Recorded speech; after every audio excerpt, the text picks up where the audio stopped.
Bonjour les amis, j'espère que vous allez bien. On se retrouve aujourd'hui avec une nouvelle vidéo, l'interview de Teddy Mezag, Marseillais de naissance. Il est passé par l'Angleterre, la Belgique et il évolue aujourd'hui en Bulgarie. Un parcours atypique et super intéressant, super inspirant. Donc les amis, je vous laisse avec l'interview et on se retrouve juste après pour le jeu concours. Teddy Mezag, voilà. De Marseille, donc moi je suis passé par le centre de formation de Montpellier lorsque j'étais jeune, j'ai été repéré à l'âge de 14 ans, donc j'ai fait toutes mes classes là-bas étant jeune, ensuite j'ai eu la chance de sortir professionnel là-bas, donc de signer mon premier contrat à Montpellier, un contrat de 3 ans, donc j'ai passé pendant 4 années à Montpellier en tant que professionnel, avant d'aller voir ailleurs et ensuite ça m'a amené dans pas mal de pays différents, donc j'ai commencé par la Belgique en passant 2 saisons à Moucron en D1 belge. Ensuite à la suite de ça j'ai eu un problème durant l'été, je me suis fait une rupture du tendon d'Achille. Donc après mes 13 ans en Belgique, donc ça a été compliqué pour moi à la suite de cette blessure-là parce que j'étais en fin de contrat. Donc la chance que j'ai eue, c'est qu'il y avait un club qui était même intéressé par moi étant blessé. Ce club-là, c'était Leyton Orient, donc c'était en Angleterre, en 4e division. Donc voilà, je suis resté là-bas pendant 1 an avant de revenir en Belgique, de nouveau à Moucron pendant 1 année. Et ensuite, à la suite de ça, je suis parti en Roumanie, au Dinamo Bucarest, où ça s'est très mal passé pour moi, donc ça a été une aventure hyper courte, ça a duré même pas 3 mois. À la suite de ça, j'ai signé en Israël 6 mois avant d'atterrir maintenant où je suis en Bulgarie. Ok, du coup, parcours assez atypique. Moi, personnellement, j'aime bien quand ça sort un peu des autoroutes. Est-ce que tu peux me parler un peu plus de comment ça s'est fait, le premier repérage, on peut parler de Leyton Orient, ou même comment ça s'est fait le premier contact avec ces clubs roumains, israéliens et même bulgares. Comment ils t'ont repéré, comment c'était leur approche vis-à-vis de toi? Par rapport à Leyton Orient, c'est tout simplement par le biais des plateformes de scouting. Donc voilà, leurs recruteurs regardaient beaucoup de matchs du championnat belge parce qu'ils voulaient faire venir un petit peu des joueurs qui venaient ailleurs que d'Angleterre, parce qu'ils voulaient apporter quelque chose de nouveau. Donc ils regardaient beaucoup de matchs de Belgique. Ils m'avaient dit à l'époque, ils regardaient pas mal de matchs aussi de France, de National et de Ligue 2. Ils regardaient pas mal de matchs des Pays-Bas. C'est le genre de championnat un petit peu on va dire entre guillemets, de seconde zone, ce qui sont juste derrière les 5 gros championnats qu'on connaît. Donc voilà, il m'a dit qu'il regardait pas mal de matchs de ce type-là et se sortait d'une très bonne saison avec Moucron en Belgique. Et voilà, j'arrivais en fin de contrat, donc il m'avait approché une première fois en me disant qu'il était intéressé. Dans un premier temps, juste avant que je me blesse, je lui avais dit que ça m'intéresserait pas trop de venir en Angleterre en 4e division. Voilà, je savais pas trop où je mettais les pieds. Et après, c'est vrai que lorsque je me suis blessé, forcément, la donne a changé. Et après, je me suis dit, plutôt que de rester à la maison, de faire la rééducation tout seul, mentalement, ça ne va pas être facile. Il m'a recontacté, il m'a dit, écoute Teddy, j'ai appris pour ta blessure. Moi, même blessé, j'accepte de te proposer un contrat. J'ai dit, allez, on fonce. Et voilà comment s'est fait le deal avec Leyton Orient. Donc voilà. Ensuite, par rapport à la Roumanie, je venais de finir ma saison en Belgique et j'avais pas envie de rester là-bas parce que j'avais envie d'aller voir ailleurs et parce que je pensais aussi qu'il était temps pour moi d'essayer de trouver quelque chose de mieux que sans vouloir dénigrer Moucron. Et donc je me suis dit, vaut mieux que je sois libre.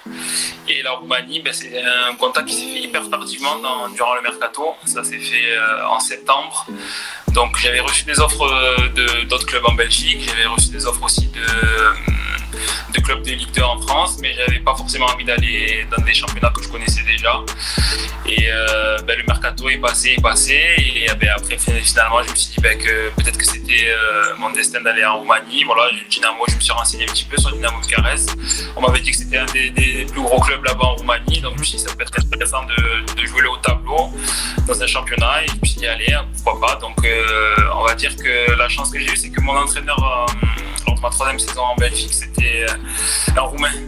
Et il avait entraîné le Dinamo Bucarest auparavant, donc il a fait un petit peu ma pub par rapport à ce club-là et ça s'est fait très naturellement. Oh mais c'est Franchement, c'est assez spécial pour de voir un joueur du coup de formation purement française arriver à faire des matchs, arriver à aller dans d'autres championnats qu'on n'a pas l'habitude de parler en France. Souvent, les joueurs sont assez réticents. Toi, tu étais dans quel état d'esprit, toi, quand ces clubs-là t'ont contacté? C'était vraiment, ça peut être une belle expérience, je tente le coup pour pas avoir de regrets. Tu étais dans quel état d'esprit? Exactement, mais moi en fait, à partir du moment où j'étais parti de Montpellier et que je commençais à voyager un petit peu, voilà, j'étais parti en Belgique, ensuite j'ai connu l'Angleterre. Après, à partir de ce moment-là, à partir du moment où j'avais déjà vécu dans 2 pays différents, j'en avais plus peur d'aller nulle part. Voilà, j'ai pas d'attache, je me suis dit je suis jeune, le football me permet de vivre des superbes expériences.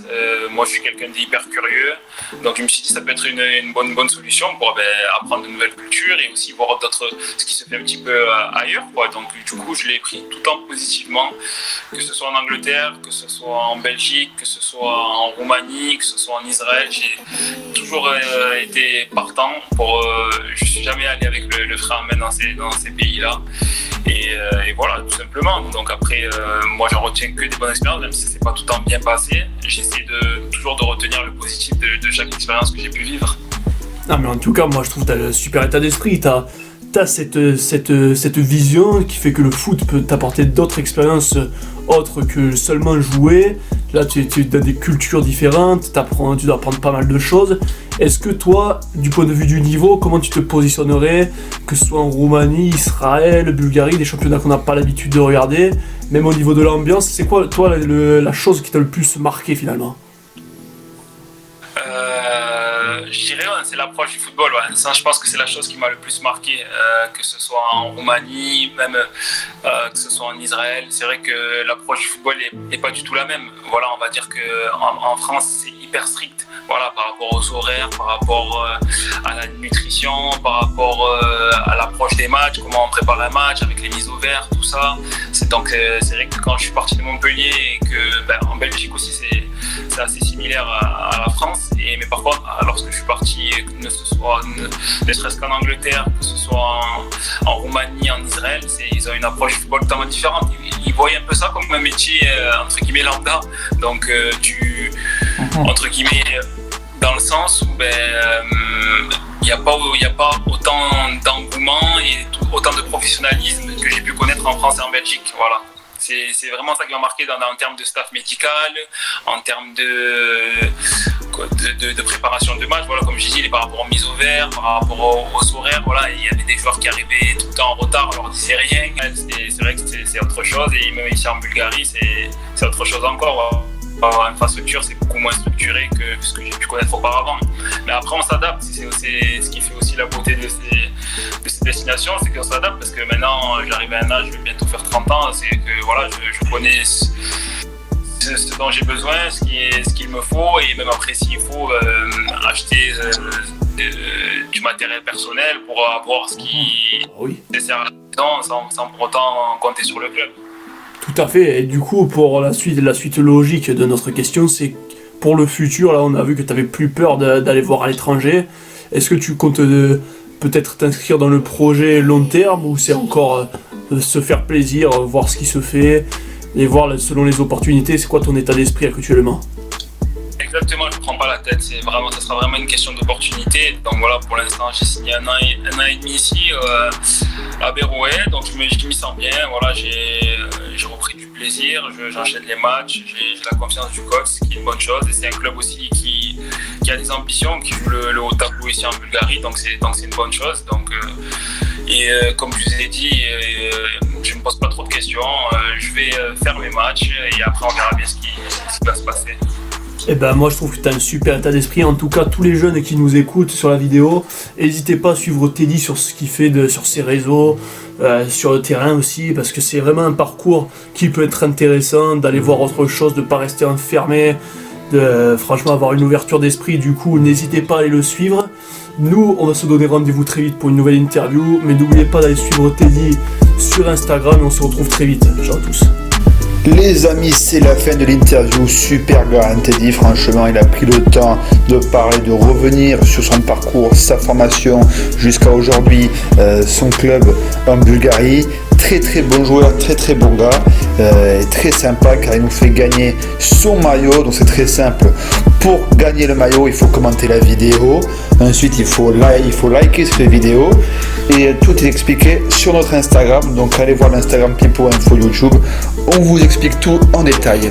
Moi, je vous dis à bientôt pour une prochaine interview. Salut!